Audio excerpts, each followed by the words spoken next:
मेरे सभी पूर्वजों को मेरा सादर प्रणाम। ओम श्री गणेश देवताय नमः। ओम श्री कुल देवताय नमः। ओम श्री गुरु देवताय नमः। ओम सर्व श्री इष्ट देवताय नमः। शिवशरण दोस्तों, मैं हूँ कड़प्पा। आपके सामने फिर से हाजिर हूँ। मेरे धर्म कर्म चैनल में आपका स्वागत है दोस्तों। दोस्तों, दिन नक्षत्र तिथि योग और करण, इन 5 अंगों से बनता है पंचांग। और रोज संकल्प छोड़कर पूजा करने से, पंचांग बोलने या सुनने से नाना सिद्धि आपको प्राप्त होने की संभावना बढ़ती है। क्योंकि तिथि हमें वैभव देती है, वार हमारे आयु बढ़ाता है, नक्षत्र हमारे सभी पापों को नष्ट करता है, योग हमें जुदाई से बचाता है, और करण हमारी सारी मनोकामनाएं पूरी करता है।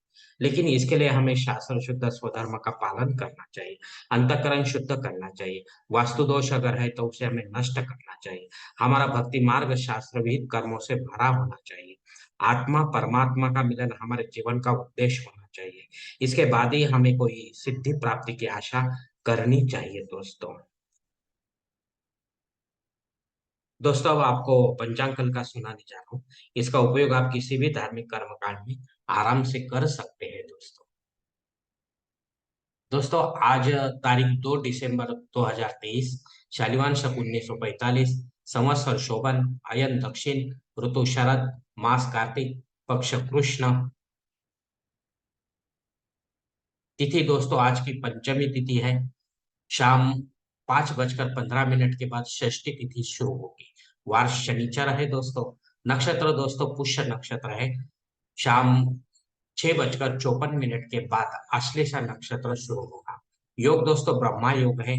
रात 8:18 के बाद ऐंद्र योग शुरू होगा। करण दोस्तों तैतिल करण है। शाम 5:15 के बाद गरज करण शुरू होगा।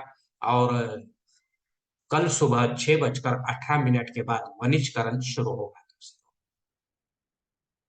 दोस्तों, प्रमुख ग्रहों की राशि स्थिति सुबह 5:30 बजे कुछ इस तरह होगी। सूरज जो है वृश्चिक राशि में होगा, चांद कर्क राशि में, गुरु मेष राशि में, और शनिदेव अपने कुंभ राशि में होंगे। दोस्तों, बंबई क्षेत्र में सूरज का आगमन और निगमन कुछ इस तरह होगा। आगमन जो है सुबह 6:57 पर होगा, और निगमन जो है शाम 5:59 पर होगा दोस्तों। दोस्तों, इस पंचांग के आधार पर आज के नित्य देव पूजा का संकल्प अब हम छोड़ने जा रहे हैं। इसके लिए आप अपने दाहिने हाथ की हथेली पर थोड़ा सा जल, थोड़े अक्षत, एक फूल या फूल की पत्ती रखें दोस्तों, और ये संकल्प बोलना शुरू कर दें दोस्तों। हर ओम शिव शिव शंभो राजमय प्रवर्त मानसद्य प्रभो द्वितीय परार्धे श्वेत वराह कल्पे वैवस्वत मन्वंतरे कलियुगे प्रथम पादे जम्बूद्वीपे भरतवर्ष भरत खंडे मेरो दक्षिण दिग्भागे महाराष्ट्र देशे व्यावहारिक चांद्रवाणी शालिवान शकुन 1945 प्रभावती षष्ठी संवत्सरों में शोभन नाम संवत्सरे दक्षिणायने शरद ऋतु कार्तिक मासे कृष्ण पक्षे शनिचर वासरे पुष्य नक्षत्रे ब्रह्मा योगे तैतिल करने पंचमी शुभ तिथि वीर गोत्र में उत्पन्न मई कड़प्पा मोमो पात दुरित क्षय द्वारा से ही पार्वती पति परमेश्वर प्रीत्यर्थ विधि विधान से पंचोपचार नित्य देव पूजा करिष्ये एवं इष्टलिंग पूजा करिष्ये। दोस्तों, ये संकल्प यहीं पर खत्म हो चुका है। अब आप आपके दाहिने हाथ के हथेली पर जो संकल्प का पानी है वो सामने वाली थाली में छोड़ दो दोस्तों। दोस्तों, इस संकल्प की काल मर्यादा जो है शाम 5:15 तक है। इसके बाद अगर कोई आपको संकल्प छोड़ना जरूरी पड़ता है तो कृपा करके आप ऊपर के बदले हुए पंचांग का सहारा लेकर नया संकल्प तैयार करें दोस्तों। और उसमें जो विधि है वो विधि का अवश्य उल्लेख करें दोस्तों, तब जाकर आपका जो धार्मिक विधि है वो भगवान तक पहुंचेगा, और भगवान का आशीर्वाद आप तक पहुंचेगा। आपका जीवन सुख शांति समाधान से भरपूर होगा दोस्तों। दोस्तों, अब मुहूर्त विभाग में देखेंगे। इसमें धार्मिक विधि और मुहूर्त काल कुछ इस प्रकार दिए गए हैं। सगाई के लिए मुहूर्त दिया गया है तारीख 6, 7, 8। गोद भराई के लिए कोई मुहूर्त नहीं है दोस्तों। अब नामकरण करने के लिए मुहूर्त दिया गया है 2 तारीख और 7 तारीख। मुंडन करने के लिए मुहूर्त दिया गया है तारीख 7 और 8। गृह प्रवेश करने के लिए मुहूर्त दिया गया है तारीख 2, 7 और 8। मुहूर्त के दूसरे भाग में देखेंगे दोस्तों। जनेऊ संस्कार के लिए माघ मास के बिना कोई मुहूर्त नहीं है। शादी ब्याह के लिए दोस्तों तारीख 6, 7 और 8 ये मुहूर्त दिए गए हैं। वास्तु शांति के लिए दोस्तों तारीख 2, 7 और 8 ये मुहूर्त दिए गए हैं। दोस्तों भूमि पूजन तथा पाया भरण के लिए कोई मुहूर्त नहीं है। देव मूर्ति की प्राण प्रतिष्ठा अगर आपको करनी है तो उसके लिए भी कोई मुहूर्त नहीं है। इन दोनों विधियों के लिए दोस्तों मार्गशीर्ष मास में यानी कि अगले मास में आपको मुहूर्त मिल जाएगा दोस्तों।